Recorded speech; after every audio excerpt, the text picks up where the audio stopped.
Bismillahirrahmanirrahim. Assalamualaikum warahmatullahi wabarakatuh. Alhamdulillahi rabbil alamin. Nahmaduhu wa nasta'inuhu nastaghfiruhu wa natubu ilaih. Na'udzu billahi min shururi anfusina wa sayyiati a'malina.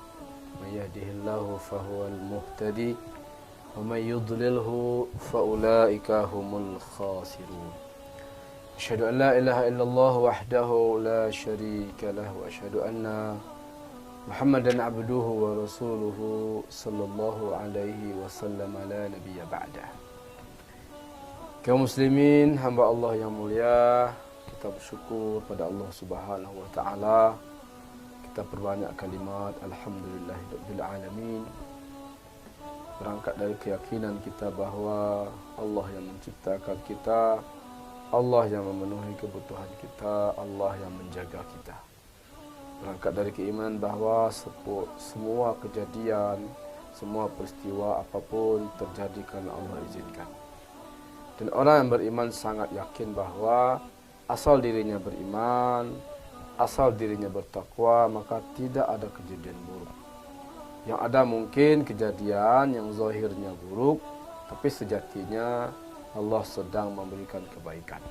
Bagi orang beriman, sakit adalah ladang amal, yaitu dia berpeluang mendapatkan pahala sabar, berpeluang dihapus dosa-dosanya dan dinaikkan derajatnya.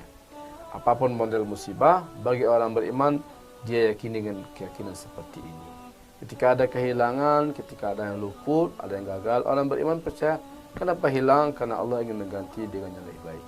Kenapa gagal? Karena Allah ingin mengalihkan kepada sesuatu yang lebih afdal. Karena itu maka orang beriman selalu bersyukur dalam kondisi dan situasi bagaimanapun. Salawat dan salam untuk Nabi kita, tauladan kita Nabi Muhammad sallallahu alaihi wasallam. Selain daripada kita mengucapkan alhamdulillah, syukur pada Allah Subhanahu wa taala, kalimah-kalimah ini kita rutinkan, kita perbanyak. Kita juga seyogyanya merutinkan ucapkan salawat untuk Nabi kita Nabi Muhammad sallallahu alaihi wasallam. Target kita adalah kalimat salawat yang kita ucapkan dengan tulus, kita ulang-ulang berkali-kali dalam hari dan keseharian kita. Kita ingin itu menumbuhkan, selain dari kita dapat pahala insya-Allah, menumbuhkan cinta kita pada beliau. Dan cinta pada beliau ini modal untuk bisa bersama beliau di surga. Kenapa?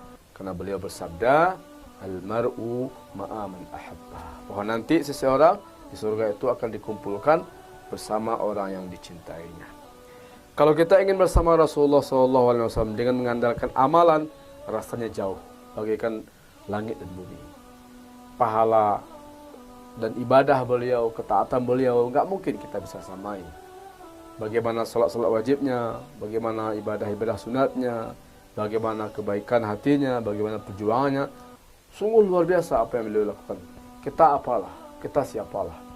Jadi kalau amalan yang kita jadikan andalan untuk bersama beliau di surga, rasanya nyaris kita tidak punya peluang. Tapi alhamdulillah beliau memberikan kabar gembira. Rasa cinta kita yang tulus pada seseorang, insya Allah membuat kita akan bersamanya nanti di surga.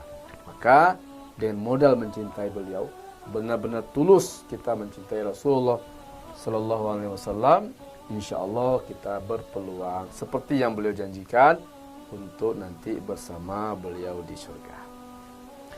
Bapak Ibu kaum muslimin hamba Allah yang mulia, hari-hari ini sejak beberapa bulan yang lalu, mungkin juga beberapa bulan ke depan, kita bukan cuma kita, dunia katakanlah dihantui oleh wabah COVID-19.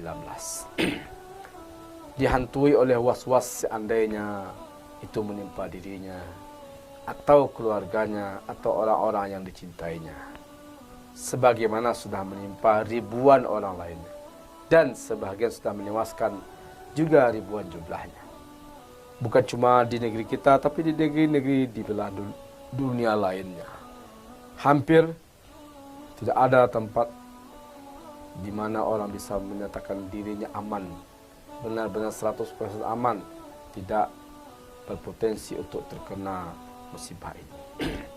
Ada ketakutan, lalu ada kecemasan. Buktinya apa? Ada kepanikan. Buktinya apa? Ada gulat-gulat wajah ketakutan. Tetapi mungkin yang penting bagi kita adalah apa arti semuanya ini? Kenapa mesti takut? Kenapa ada kecemasan? Kaum muslimin hamba Allah yang mulia ini membuktikan sebenarnya bahwa memang manusia, termasuk kita, takut mati. Ini juga membuktikan bahwa kita mungkin memang tidak siap mati. Karena yang ditakutkan dari virus corona adalah ternyata dia selain dari menyebar dengan cepat, ternyata juga membunuh juga sangat cepat. Ada orang masuk pagi, sorenya meninggal. Ada masuk hari ini, 2 hari kemudian meninggal. Begitu. Dan itu kita lihat, kita dengar, kita tonton di media-media. Sehingga wajar ada ketakutan yang juga mewabah. Mungkin yang meninggal oleh corona jumlahnya banyak, dan yang meninggal oleh ketakutan karena corona ini juga tidak kalah banyak. Jadi kita memang takut mati, akui saja. Kita mungkin tidak siap mati. Siapa itu orang yang takut mati? Kemungkinan 2. Pertama, memang orang yang tidak mengenal apa itu mati. Yang dia tahu hanya hidup, yang dia tahu hanya dunia. Karena itu maka di dunia ini kerjanya adalah bagaimana meraih kehidupan, mempertahankannya, meningkatkannya, dan tidak mau melepaskannya. Dia takut mati karena dia tak siap kehilangan apa yang sudah diperolehnya. Mungkin harta yang sudah dikumpulkannya, jabatan, karir yang sedang dijalaninya. Mungkin dia juga tidak mau kehilangan, berpisah dengan anak-anaknya dan keluarganya. Sementara setelah kematian, sebagian orang tidak tahu apa yang terjadi. Orang-orang tidak beragama bahkan mengatakan memang hidup inilah satu-satunya kehidupan. Maka dia tidak siap kehilangan kehidupan satu-satunya. Karena dia tidak percaya bahwa ada kehidupan setelah mati. Maka orang ini takut mati. Karena hidup ini baginya segalanya dan kematian pemutus segalanya itu. Dan dia tidak akan ada lagi peluang. Dan dia tidak meyakini ada akhirat. Ketakutan ini yang membuat dia akhirnya ngamuk, kadang stres, kadang melakukan tindakan-tindakan yang abnormal, kadang membuat perilaku-perilaku yang mungkin tidak pantas. Berteriak-teriak, menjerit-jerit, tapi dia nggak mengerti mau berteriak sama siapa, lalu menjerit pada siapa, karena dia tidak beragama. Nah, bagi sebahagian yang lain, dan ini adalah orang-orang yang beragama, termasuk kita pasti juga takut mati. Kenapa? Kita akui saja. Kita takut mati justru karena kita tahu, kita pernah mempelajari bahwa setelah kematian ini ada kehidupan lagi. Kita takut mati karena kita tidak siap untuk mati dan untuk masuk ke kehidupan yang setelah mati.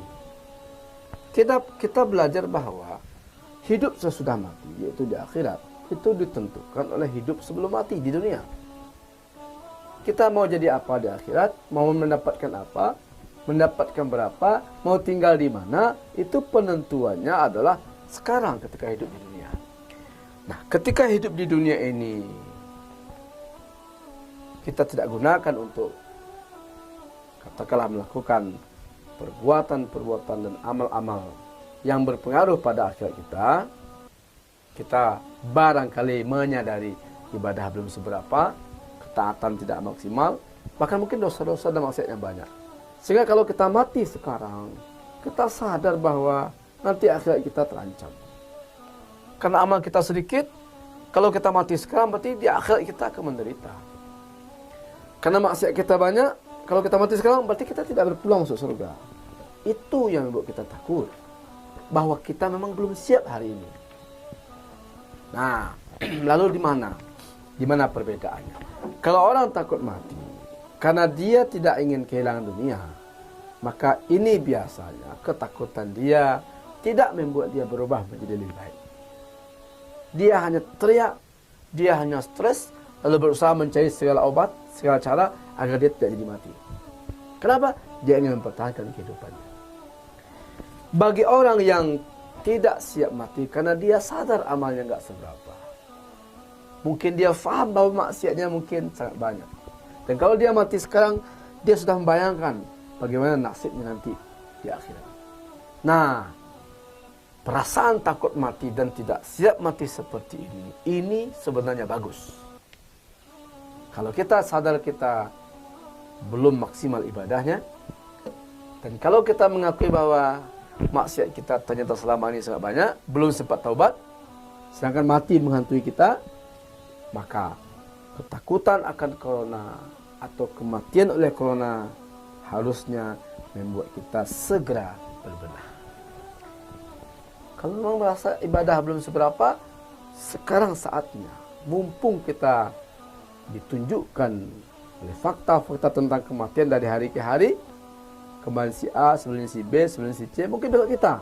Nah, kalau ini yang kita bayangkan, maka ketakutan pada kematian oleh wabah apapun termasuk corona harus membuat seorang mukmin segera tanpa menunda-nunda mengerjakan ibadah yang menjadi kewajibannya. Alhamdulillah kalau ditambah dengan hal-hal yang sunat, itu bonus untuknya. Selanjutnya atau bersama dengan itu segera bertaubat, segera minta ampun. Kalau dia merasa ada kesalahan sama orang, segera minta maaf. Kalau dia merasa ada hutang piutang, segera dibayarkan. Kalau dia merasa ada hal-hal yang belum dituntaskan, segera tuntaskan. Kenapa? Ternyata kematian sangat dekat. Jadi ketakutan akan kematian, ketakutan akan corona, alhamdulillah berhasil membuat sebagian orang menjadi lebih baik. Dia bertaubat, dia berbenah, dia segera mengisi hari-harinya dengan kebaikan. Dan kalau seandainya akhirnya ternyata takdir Allah, dan itu sudah Allah tuliskan sebelum dia dilahirkan, bahwa dia termasuk yang akan jadi korban COVID-19 ini, di saat dia sudah berubah, bertaubat, beramal, maka insya Allah dia mati dalam keadaan husnul khatimah. Maka kita lihatlah, ya mungkin secara zahir kita dilarang ke masjid, tetapi kita mesti meningkatkan sujud pada Allah. Dan bukankah semua bumi ini masjid Allah? Ke masjid enggak, di rumah kan bisa. Tetap kita bisa maksimalkan ibadah. Kita mungkin tidak Jumatan, karena memang ulama memfatwakan jangan dulu demi kemaslahatan masjid, kemaslahatan jemaah jangan dulu. Tapi itu bukan berarti kita tidak ibadah. Mungkin secara langsung kita tidak bisa lagi datang berkunjung ke tetangga-tetangga, karena memang untuk sementara kita diharapkan tidak banyak berkumpul untuk memutus mata rantai virus. Tapi bukankah hubungan silaturahmi yang secara langsung tidak bisa kita lakukan, bisa kita lakukan melalui doa. Kita doakan orang-orang yang kita kenal dan yang tidak kita kenal. Bahkan kita doakan orang sekalipun dia tidak tahu. Kita doakan orang-orang sekalipun dia tidak menyadari. Bahkan kita doakan orang-orang yang sudah tiada. Nah, mendoakan ini kan bagian dari silaturahmi, bagian dari menjaga hubungan. Kalau kita tidak bisa datang ke tetangga, bukankah kita bisa mendoakan tetangga? Kita tidak bisa anjang sana ke rumah keluarga, bukankah kita bisa mendoakan?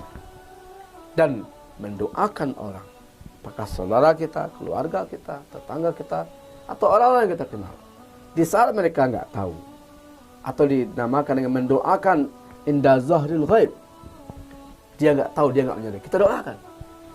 Tidak ada ruginya. Enak loh Ustaz, dia kita doakan, tapi dia karena nggak tahu nggak mendoakan kita.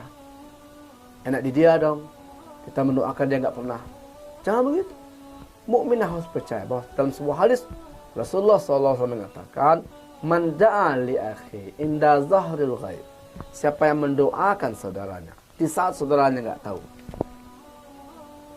Qala al-malak al-muwakkal ilaih.